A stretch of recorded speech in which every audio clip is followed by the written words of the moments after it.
விமான நிலையம் அருகே ஹஜ் இல்லம் அமைக்க நாளை அடிக்கல் நாட்டுகிறார் முதலமைச்சர் என்ற அண்மை செய்தியை பார்க்கிறோம்.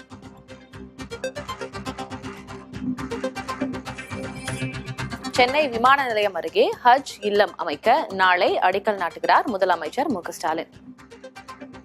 புனித ஹஜ் பயணம் செல்லும் பயணிகள் ஒரு நாள் முன்பாகவே வந்து சென்னையில் தங்குமாறு ஏற்பாடு செய்யப்பட்டிருக்கிறது. இந்நிலையில் அந்த ஹஜ் இல்லம் அமைக்க நாளை அடிக்கல் நாட்டுகிறார் முதலமைச்சர்.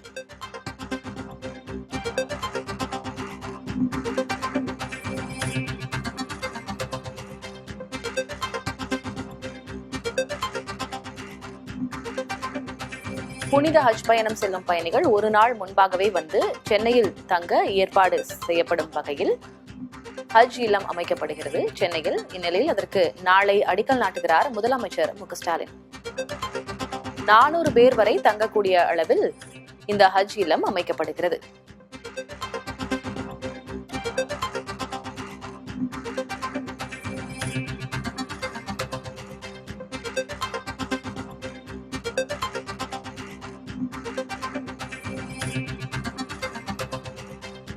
$39 கோடியே 20 லட்சம் ரூபாய் செலவில் 400 பேர் வரை தங்கும் வகையில் கட்டப்பட உள்ளது தமிழ்நாடு ஹஜ் இல்லம். நாளை காலை தமிழ்நாடு ஹஜ் இல்லத்துக்கு அடிக்கல் நாட்ட இருக்கிறார் முதலமைச்சர் மு.க.ஸ்டாலின்.